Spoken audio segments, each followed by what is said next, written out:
안녕하세요. 박민호 전도사입니다. 오늘은 헌금 바구니를 만들면서 묵상한 생각들을 나누어 볼까 합니다. 헌금이란 무엇이고 왜 해야 하는 것일까? 하나님은 어떤 헌금을 기뻐하실까? 묵상해 보았습니다. 저도 평신도로 살아가면서 헌금에 대해서 시험이 들었던 시간도 있었고 또 헌금을 열심히 내던 그런 시간도 있었습니다. 한참 사업을 하면서 헌금에 열정을 낼 때 저는 솔직히 이런 생각을 했었습니다. 헌금을 열심히 내고 교회를 열심히 섬기면 하나님이 더 복을 주실 거야. 헌금을 100만원 하면 하나님이 100배 1000배의 복을 주실 거야. 이렇게 생각하고 기도했던 그런 부끄러운 모습이 저에게 있었습니다. 그런데 돌이켜 바라보니 이 기도의 중심에 무엇이 있습니까? 물질이 주인이었던 겁니다. 많이 벌고 싶어서 헌금을 하는 겁니다. 복을 받고 싶어서 재물을 바치는 거예요. 이것을 뭐라고 하나요?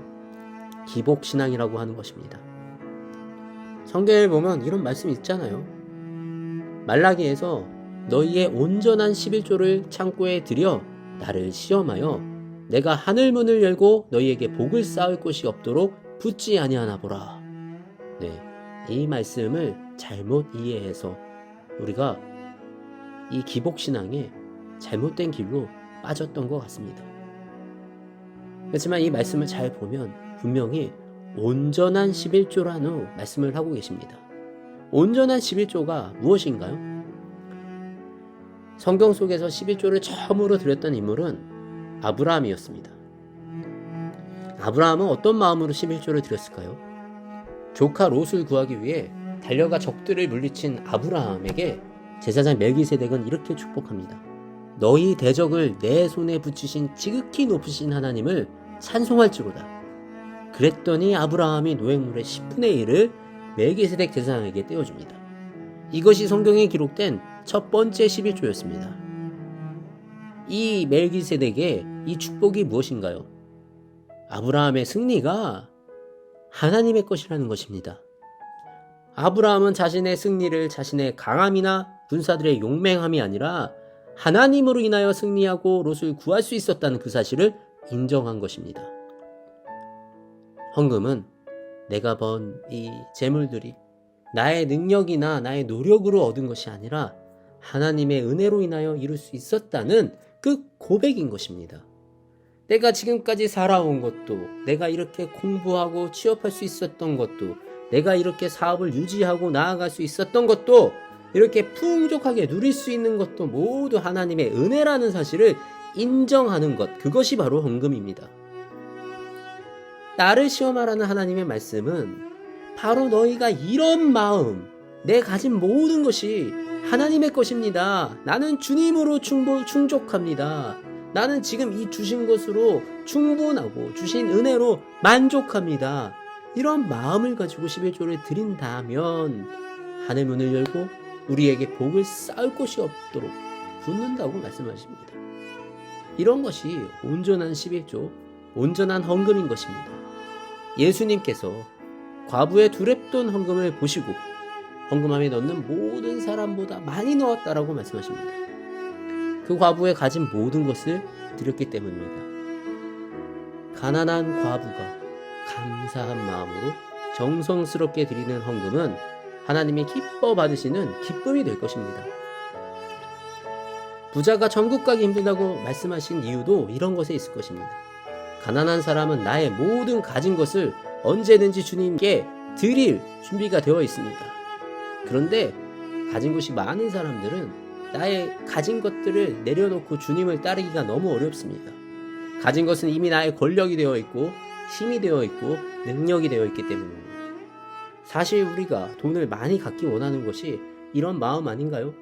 무시당하고 싶지 않고 더 좋은 집에 살고 싶고 편안하게 대접받고 싶고 남들이 보기에 더 우월하게 살아가는 나의 모습을 보여주고 싶은 그런 마음이 우리 안에 있습니다. 그런 마음을 주님 한 분으로 만족합니다. 내가 정말 주님이 주신 모든 것으로 만족합니다 라는 그 마음으로 헌금을 주님께 드린다면 주님이 차고도 넘치는 복으로 응답하실 줄 믿습니다.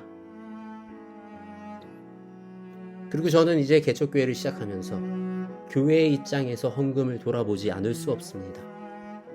성도님들은 정말 주님께 드리는 마음으로 나의 쓸 거 안 쓸고 정말 아껴서 귀하게 헌금을 올려드렸는데, 교회는 교회의 재산을 쌓고 힘을 과시하고 목회자의 개인 소유화시키는 그런 모습들은 올바른 모습이 아닙니다.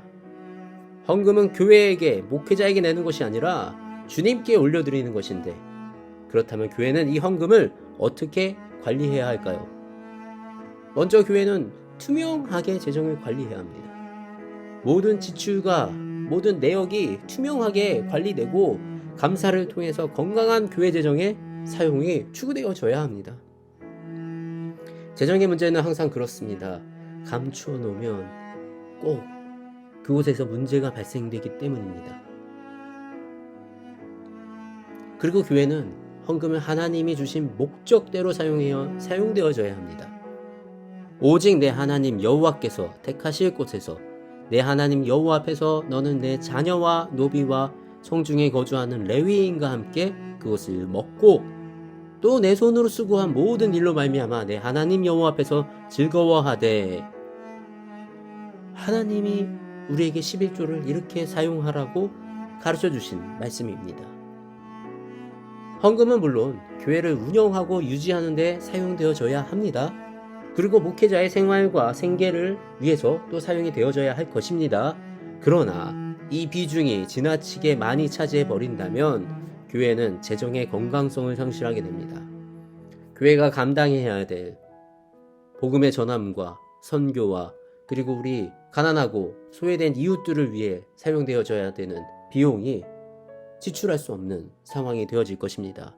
그리고 또 교회의 헌금은 다음 세대와 우리들의 이 기쁜 예배를 위해서 사용되어져야 합니다. 교회를 운영하면서 물론 이 비용이라는 부분을 무시할 수 없습니다. 당장 월세도 내야 하고 먹고도 살아야 하고, 또 교회에서 여러 일을 감당해 나가려면 재정의 충당이 필요합니다. 그렇지만 교회는 물질로 세워지는 곳이 아니라 하나님이 세우시는 곳이라는 그 사실을 망각하면 안 되는 것입니다. 하나님은 우리의 물질이 필요해서 헌금을 요구하시는 분이 아니라는 사실을 기억해야 합니다. 그리고 이 교회 또한 물질로 세워지는 것이 아니라 이 교회는 성령님의 도우심으로 세워지는 것이라는 그 사실을 반드시 기억해야 합니다. 모세에게 이스라엘 백성을 애굽에서 구해내라고 명령하셨을 때 사실 모세는 아무런 준비되어 있는 상태가 아니었습니다. 애굽과 대항할 수 있는 군대가 갖춰주어 있던 것도 아니었고, 백성들을 이 광야로 이끌고 나갈 수 있는 식량이 준비되어 있는 상태도 아니었습니다.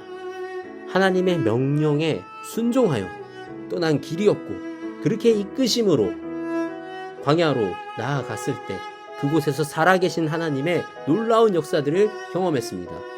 막힌 홍해바다를 만났을 때 그곳에서 홍해바다가 갈라지는 역사를 경험하고 이스라엘 백성들이 살아계신 하나님을 찬양하게 됩니다. 이 개척의 길이 무모해 보이고 준비되어 있지 않은 것 같아도 우리는 하나님의 음성에 순종하고 명령에 따라 그저 오늘 한 걸음 걸어 나아가는 것입니다. 그렇게 가는 길에 하나님께서 예비해 주신 만나와 메추라기를 먹고 구름 기둥과 불 기둥으로 인도하심을 누리며 홍해바다가 갈라지는 놀라운 역사를 경험할 줄 믿습니다. 믿음의 길은 할 수 있는 걸 하는 게 아니더라고요. 하나님이 하라고 명령하신 그 일을 하는 것입니다. 그래야지 믿음의 놀라운 경험을 할 수 있는 거예요. 믿음의 삶을 살아가는데 자꾸 현실을 찾고 현실을 벗어나지 못한다면 정말로 하나님이 계획하신 놀라운 일들을 경험할 수가 없습니다. 누가 그랬나요? 이스라엘 백성들이요, 현실은 목이 말랐고 배가 고팠고 만나는 질려오고 가나안 땅에 있는 그 군사들은 강에서 자신들이 메뚜기 같고, 현실을 벗어나지 못했던 그 이스라엘 백성들이 어떻게 되었나요? 40일 광야길을 40년을 걷게 된 거예요. 믿음은 현실을 초월하는 것입니다.